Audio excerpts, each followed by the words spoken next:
This is David Waters with Gators Breakdown, bringing you a preview of a Gators Breakdown Plus chat. If you want to join Gators Breakdown Plus and take part in chats like these, link is in the description below to join. 2 classes now where you don't have a top quarterback. You got to wait till class 3 now to get a top quarterback in, and hopefully, Billy Napier has time to see that mature and develop there with DJ Lagway.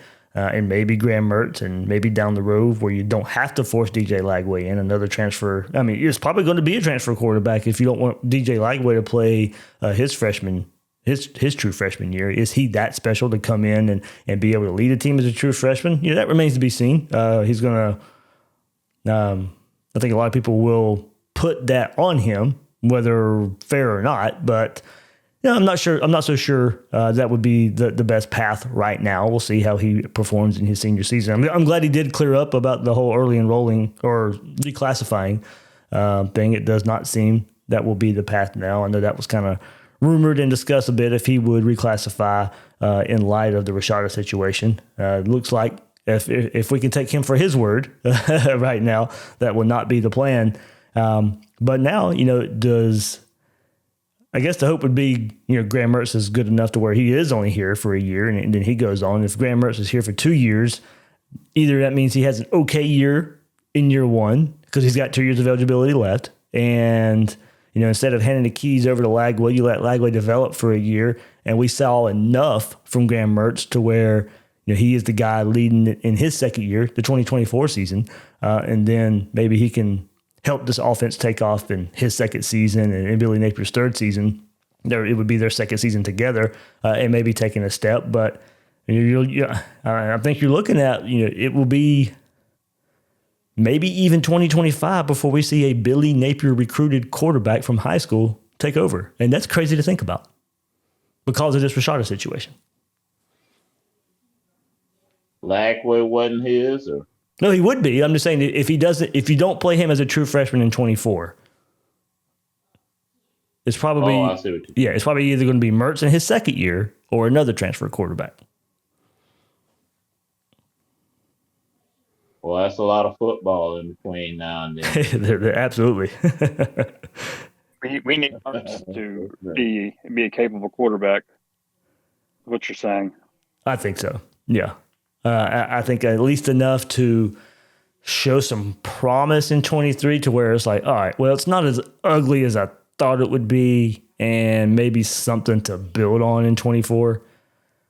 Yeah, good enough to not be a top 3 round draft pick, so that he'll come back for one more year. But still, what would that equal though? I mean, I'd be kind of excited. What would that equal if he was if he goes through the draft as I know I get what you're saying. I'm thinking hypothetical here too. We're just rolling quarterbacks through every year. We can have, and then hoping that Lag just went to the answer in 25, and by then,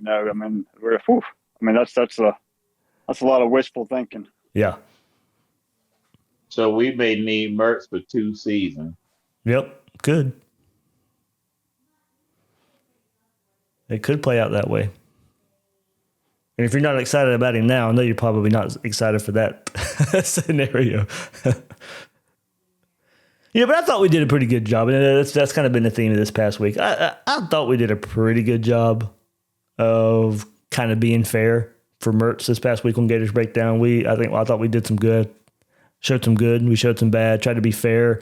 I'm not trying to sell anybody on Graham Mertz, but I do think it's fair to bring up maybe Wisconsin holding him back and not putting him in the best situations. And I think we all kind of thought of, is that because of a limitation Mertz brings to the table, or was it truly the Wisconsin offense holding him back? Saying that, look, it remains to be seen. I still got my questions. I still have my doubts as I led that episode with when I was looking for a transfer portal quarterback. I know that quarterback's going to have to make up possibly for a defense that is nowhere near where we want them, a running game that may take a step back because of an offensive line that has to be retooled. So, I think a quarterback's going to have to make up for those 2 things, and I'm not sure Mertz is that guy. But I do think, we did show a pretty good job. I thought we did a pretty good job, and thanks to JP Gator as well for sharing those stats of why, Wisconsin probably didn't put him in the best situations a lot of the time.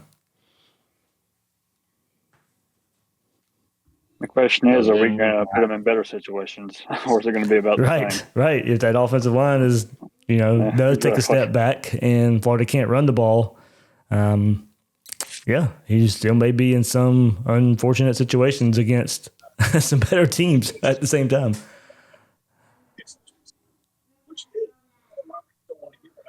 The defense has got to make a huge step forward next year. I mean, I don't exactly see how, but that in itself will just put the offense in better situations. Will help everything. I mean, our offense can't get on the field and think that they have to score a touchdown every single drive to stay in a game. So, an improved defense will in turn help the offense some. Yeah.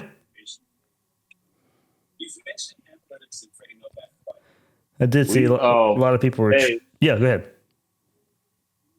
Dave, you know what I'm thinking about? When Norvell took over at Florida State, I know that's pretty nasty to mention Florida State stuff, but it took a little bit for him to get his stuff in. Now look at him, what 3 years in now? They're gonna be ranked in the top 10 or something, or has he been there 4 years? So it took about 4 years? 2020 was his first year. Okay. Yep. So then So 3 years, 3 full years. So, but those 3 years, that had to be some hell for them. So, I think we kind of got to just wait it out. It's all we can do. I mean, that's part of it. We are going to have to show some patience, whether we like it or not. So, it is a bit different being in the ACC and the SEC, and I know that kind of sounds crazy to talk about because FSU did beat LSU and it did beat Florida, 2 SEC teams this past year. I'm just not sure you can build that way in the SEC. I think you can build that way in the ACC because I think you only have to, you only really got to worry about Clemson when you're looking in the ACC. They don't have to go in week and week out, and you look at the recruiting rankings, and Alabama's in front of you, and Georgia's in front of you, LSU's in front of you, and coming up for Florida, Texas is in front of you, Oklahoma's in front of you. So it's just, and now Tennessee has improved their recruiting. They're recruiting around the level you are. South Carolina's not far behind, and when you look at recruiting rankings in the ACC, you're only looking at one team right now, maybe 2 teams, though, in Miami, that's more talented, at least recruiting wise, than FSU right now. So it's just Bill Sykes would be proud of you, Dave. That one, that angle of where you're at in your conference, I really do think goes a long way when you're looking at how to build a program. I think one game here or there, it's not that big of a difference. But when you're looking at building a program, I'm not so sure you can take what we looked at a whole bunch during Dan Mullen's tenure, the Clemson model, or currently the FSU model of, all right, take 3 years and you go heavy in the transfer portal. That's FSU's game right now. They are a step behind Miami and Florida and other schools in high school recruiting, but I'll give them credit. They killed the transfer portal the last 2 years, and that's really helped them, I think, when they go against some of those ACC schools. Hey, Dave, who do you think we'll take as like a next transfer quarterback? You think it's going to be maybe a guy that maybe loses out his spring job and just wants to, get a second chance somewhere else or something like that? Yeah, I think that's probably the likely way it goes here. I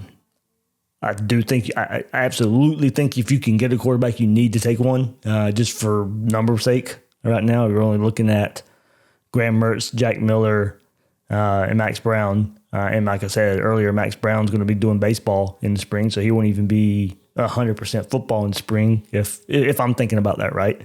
If I don't know how involved he'll be in the baseball program, so that could be something I'm not, just bringing up for no reason. Probably get some more details on that, but I still think you need 4 anyway. And maybe, there's some talented quarterbacks out there that are not going to want to wait. So maybe Billy Napier can sell them on coming here and competing at Florida. But yeah, I do think Billy Napier takes a really hard look at the transfer portal after spring. Want more Gators Breakdown?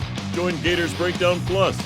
Starting at $3 a month, get access to unique episodes, plus a blog, chat room, giveaways, shout-outs, and more. Gators Breakdown Plus is furthering the interaction with fans and listeners like you. Head to gatorsbreakdown.supportingcast.fm to join Gators Breakdown Plus today.